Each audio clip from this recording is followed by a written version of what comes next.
Welcome back to the Little Black Whiskey Book.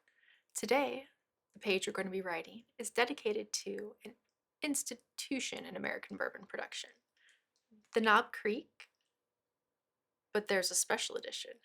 They've combined their bourbon with their rye. Not necessarily groundbreaking. And honestly, why is it bourbon x rye? As a rye girl, I would be insulted except for one thing. You always save the best for last.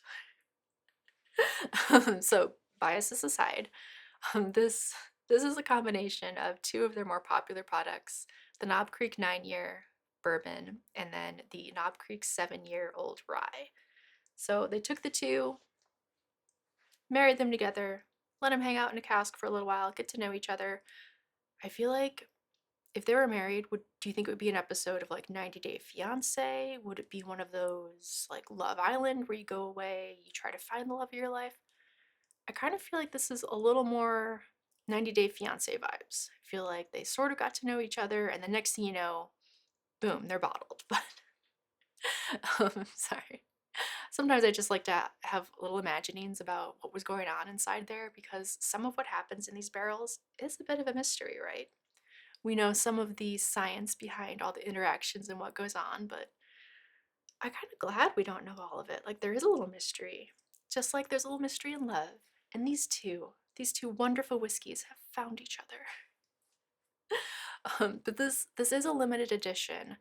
We can always hope if it's popular enough, if people have found it to be delightful, it's well received, they enjoy it, want more of it. Maybe they would at least consider releasing it periodically. You know what I mean? So you never know with these limited releases. If it's super popular, it could just become a part of their regular lineup. But I do kind of enjoy things that are seasonal or at least released intermittently. It kind of makes it a little more fun to switch it up. You're like, oh yeah, I remember that. It just sort of brings things back to the forefront. So I don't know. We've taken two things that people know and love, put them together. I have such nostalgia. Like the Knob Creek bourbon, I don't put anything else in my eggnog. Okay, so I might not use Knob Creek at different parts of the year, but every time, well, maybe not every time, because sometimes eggnog is for sale for Easter, which is weird to me. I don't know why we celebrate not only the birth of Jesus but the death of Jesus with eggnog.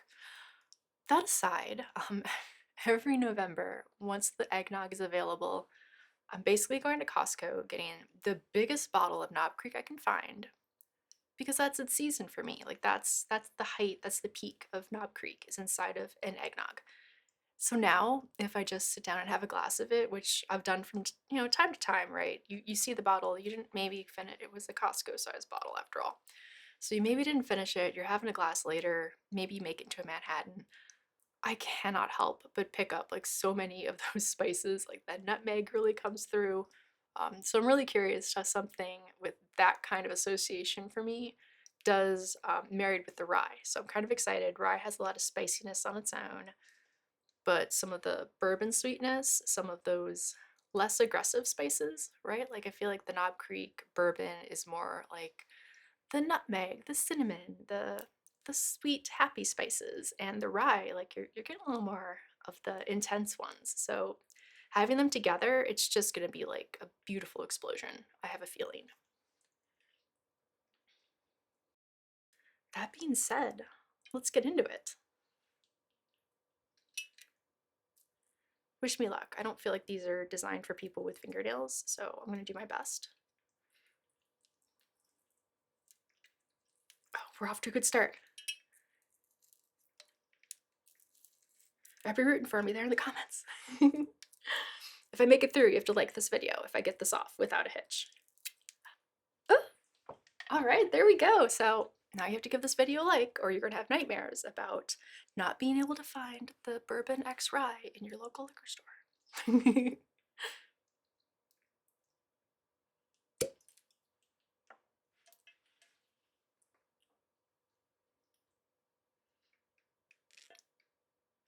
Oh, my notebook. That's okay. That's the thing. I feel like when they're really full and shaped awkwardly like this, I just have a bit of a time pouring them. So apologies. Don't worry, it fell on the notebook of the whiskey notes, so it's all good. All right, so was it love at first sight? No. We have a nice deep amber hue over here, which I would expect.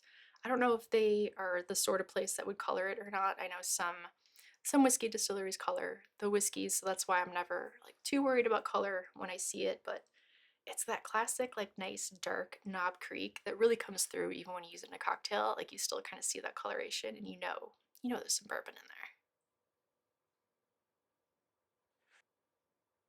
there. Oh yes.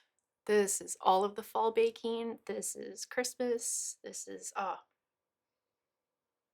can't quite say childhood because I didn't exactly have the bourbon and the eggnog until I was older. But you just smell all those spices and it just brings you back. You feel warm. This is like the pumpkin spice latte. The reason they created that was for all of those nostalgia feelings. People are obsessed with it. That's kind of how I feel about Knob Creek. Yeah. Maybe not quite when the pumpkin spice latte comes out because that's way too early. But yeah, around October, no, certainly into November, goodness. But yeah, I'm already thinking about the Knob Creek.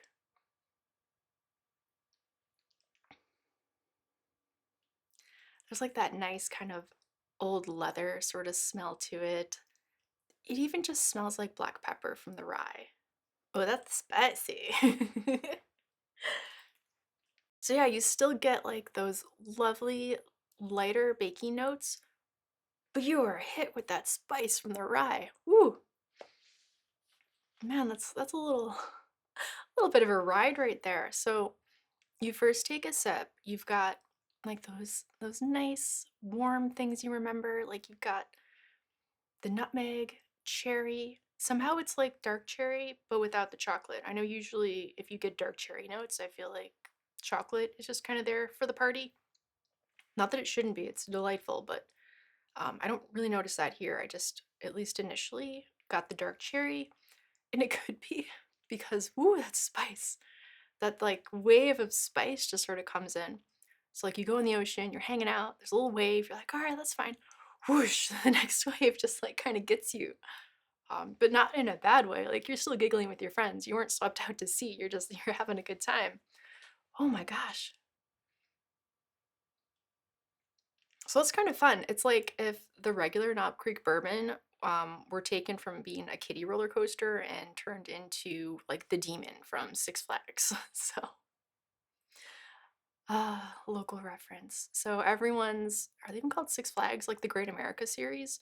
The one outside Chicago is notorious for old roller coasters, I feel. Like that's one of the older parks, I guess. But the demon was one of my first roller coasters I loved. So happy nostalgia. It's a compliment in the best way. If you hate roller coasters, you know, I'm sorry. But no, it's fun. So then the finish, I feel like the aggressiveness of the spice does die down. Like it doesn't linger for too long. It's just enough to have like a little bit of fun with it. And then that fades away and you're left with like the cherry notes and yeah, I think dark chocolate joined the party a little bit there in the end.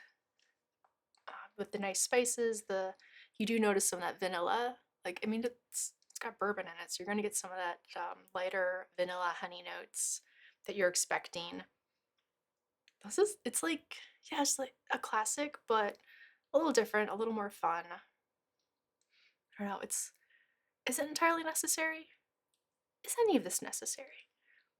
I don't know, man. I'm kind of hoping I can either find another bottle of this to hold on to for at least until fall because I know I just opened it, but I got a couple months to go. I'm not sure it's gonna make it to eggnog season, is the point. Oh, yeah, with this in eggnog, it might be too much, but there's only one way to find out if it is, and that's to try it.